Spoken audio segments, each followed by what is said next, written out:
Assalamualaikum warahmatullahi wabarakatuh. Bagaimana kabar kalian anak-anakku, adik-adik semuanya? Di video kali ini kita akan belajar materi tematik kelas 3 di tema 6 energi dan perubahannya, subtema yang kedua perubahan energi, dan kita akan belajar di pembelajaran yang ketiga. Sebelum kita mulai belajar, kalian siapkan buku dan alat tulis kalian dan jangan lupa berdoa. Semoga apa yang kita pelajari kali ini bisa menjadi ilmu yang bermanfaat. Minggu lalu, siswa kelas 3 berkunjung ke Waduk Jatiluhur. Waduk tersebut terletak di Purwakarta, Jawa Barat. Murid-murid senang sekali. Hari ini mereka masih membicarakan kegiatan tersebut. Dan berikut ini percakapan mereka. Selamat pagi teman-teman, sapa Siti kepada teman-temannya. Selamat pagi juga Siti, sahut teman-teman Siti. Bagaimana kabar kamu Siti? Apakah kamu sudah sembuh? Sudah, terima kasih doanya ya teman-teman, jawab Siti. Oh ya, bagaimana kunjungan ke Waduk Jatiluhur kemarin? Menyenangkan tidak teman-teman? Sangat menyenangkan, banyak ilmu yang didapat, jawab Edo. Ilmu apa Do? Tanya Siti. Ternyata waduk itu dapat dijadikan pembangkit listrik, jelas Edo. Iya, makanya Waduk Jatiluhur itu disebut sebagai waduk untuk PLTA, yaitu pembangkit listrik tenaga air. Mengapa disebut pembangkit listrik tenaga air? Tanya Siti kembali. Karena energi listriknya berasal dari tenaga air. Bagaimana caranya energi air menjadi energi listrik? Siti semakin ingin tahu. Energi gerak air akan memutar alat yang disebut dengan turbin. Lalu turbin menggerakkan generator listrik. Bergeraknya generator listrik inilah yang akan menghasilkan tenaga listrik, jelas Udin. Listrik yang dihasilkan kemudian disalurkan ke gardu-gardu listrik, Lani pun menambahkan. Nah, dari gardu-gardu itulah listrik disalurkan ke rumah-rumah atau ke kantor-kantor. Edo kemudian melengkapi. Begitulah keseruan pembicaraan Siti dan teman-temannya. Dari pembicaraan mereka, kalian mendapatkan informasi tentang manfaat waduk sebagai pembangkit listrik. Selain sebagai pembangkit listrik, waduk juga digunakan untuk keperluan lainnya, seperti irigasi atau pengairan sawah, perikanan, dan juga sebagai tempat wisata. Betapa besar manfaat waduk. Intinya, ada banyak sekali manfaat yang bisa diambil dengan adanya waduk tersebut. Kita lanjutkan. Oleh karena itu, dapat dibayangkan apa yang akan terjadi jika waduk itu kering. Sawah-sawah akan kekeringan dan juga persediaan energi listrik menjadi berkurang. Sekarang coba pikirkan apa akibatnya jika tidak ada listrik. Apa pula akibatnya jika sawah itu kering? Kalian telah membaca bacaan di atas? Jawablah pertanyaan-pertanyaan berikut, lalu kerjakan di buku tugas kalian. Pertanyaan yang pertama, tuliskanlah 2 hal tentang Waduk Jatiluhur yang sudah kamu ketahui. Dari apa yang sudah kita pelajari mengenai Waduk Jatiluhur, kalian diminta untuk menuliskan 2 hal tentang waduk tersebut. Kalian bisa menuliskan misalnya, Waduk Jatiluhur itu digunakan sebagai pembangkit listrik. Lebih tepatnya adalah pembangkit listrik tenaga air. Kemudian yang kedua, Waduk Jatiluhur juga digunakan untuk keperluan irigasi atau pengairan sawah. Selain itu juga untuk keperluan perikanan dan juga sebagai tempat wisata. Pertanyaan yang kedua, bagaimana tenaga listrik dihasilkan oleh air dalam waduk? Ceritakan secara singkat.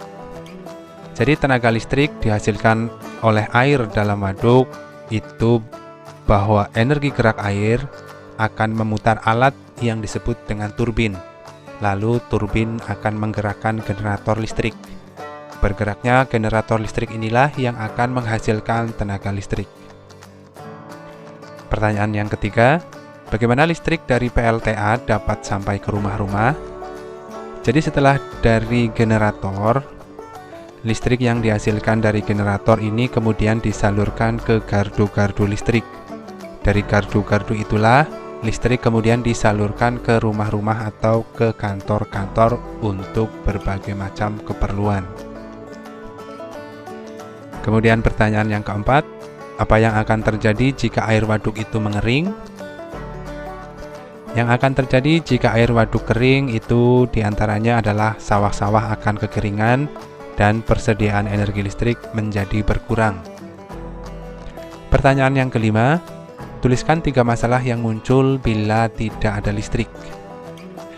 Jadi seperti kita ketahui, listrik ini merupakan energi yang sangat penting bagi kita. Ada banyak sekali kegiatan dengan energi listrik. Apabila tidak ada listrik, masalah yang akan muncul yaitu yang pertama adalah terganggunya penerangan pada malam hari.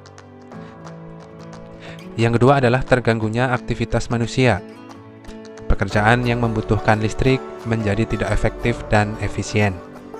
Lalu permasalahan ketiga yang muncul bila tidak ada listrik adalah lumpuhnya perekonomian terutama di perkotaan, yang mana segala aktivitasnya itu menggunakan perangkat yang beroperasi dengan listrik. Itulah 3 masalah yang muncul bila tidak ada listrik.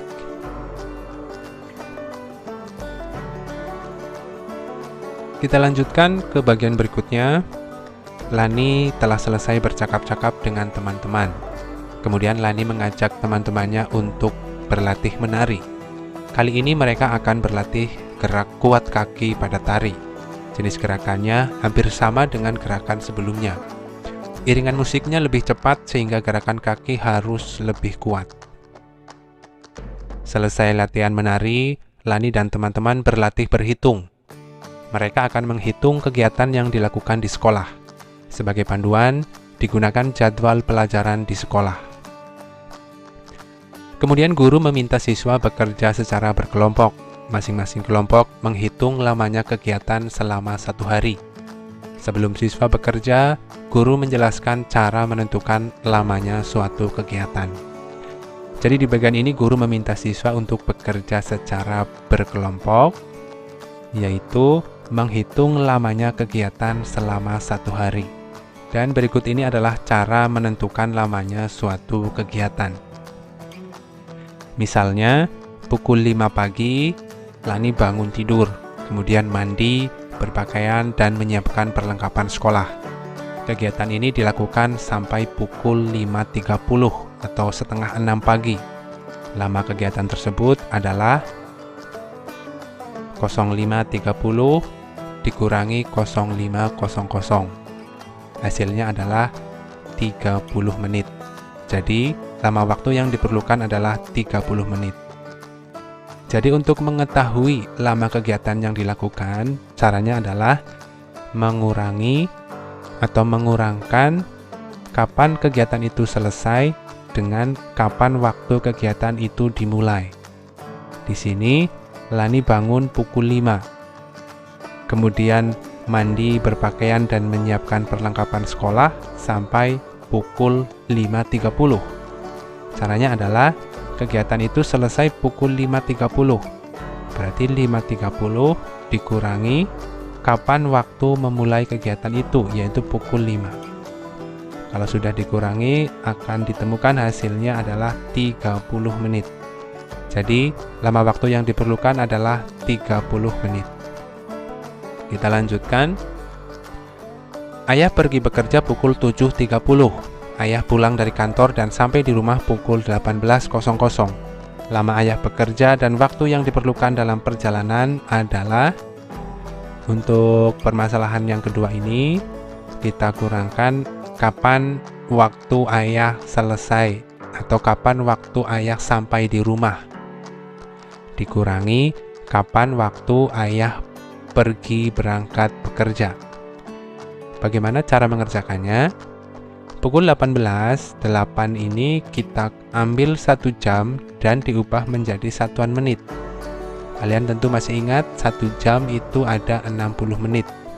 Jadi diperoleh 17.60 atau pukul 17 lebih 60 menit, artinya adalah pukul 18 dikurangi pukul 7.30 saat ayah berangkat bekerja.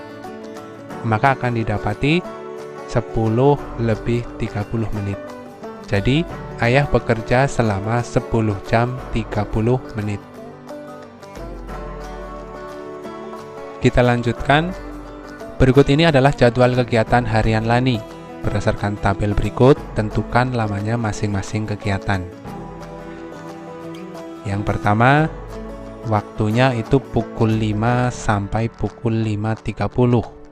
Kegiatan yang dilakukan adalah mandi, berpakaian, dan menyiapkan peralatan sekolah. Jadi lamanya kegiatan adalah 30 menit. Bagaimana dengan kegiatan yang kedua, yaitu sarapan pagi? Kegiatan sarapan dilakukan Lani mulai pukul 5.30 sampai dengan pukul 6. Berapa menit lamanya Lani sarapan? Dari pukul 5.30 sampai pukul 6.00 itu caranya adalah dengan mengurangkan 06.00 dikurangi 05.30. Hasilnya adalah 06 ini kita ambil 1 jam dan diubah menjadi satuan menit. Maka akan didapati 05.60 atau pukul 5 lebih 60 menit. Itu sama artinya dengan pukul 6 dikurangi 05.30. Maka akan didapati 30 menit. Jadi lamanya kegiatan Lani sarapan adalah 30 menit. Kita lanjut. Lani melakukan perjalanan ke sekolah dari pukul 6 lebih 10 menit sampai di sekolah pukul 6.30. Berapa lamanya Lani melakukan perjalanan ke sekolah? Dari 6.30 sampai di sekolah dikurangi 6 lebih 10 menit ketika Lani berangkat. Maka akan didapati 20 menit lamanya perjalanan Lani ke sekolah. Kita lanjutkan. Sampai di sekolah, kemudian Lani bermain dengan teman-temannya. Lani sampai di sekolah pukul 6.30 sampai pukul 6.55. Lamanya kegiatan yang dilakukan Lani adalah 25 menit. Kemudian pukul 7.00 sampai 12.30 Lani belajar di sekolah. Lamanya kegiatan Lani belajar di sekolah adalah 5 jam 30 menit. Dan pada pukul 12.30 sampai dengan pukul 13.00 Lani melakukan perjalanan pulang. Berapa lama Lani melakukan kegiatan perjalanan pulang? Lani melakukan kegiatan perjalanan pulang selama 30 menit dari pukul 12.30 sampai pukul 13.00. Selanjutnya pukul 13.00 sampai pukul 13.30 Lani merapaikan pakaian, mengganti pakaian, dan makan siang.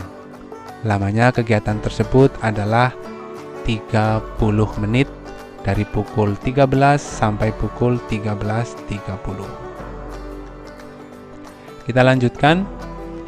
Pukul 13.30 sampai pukul 15.30 Lani istirahat siang.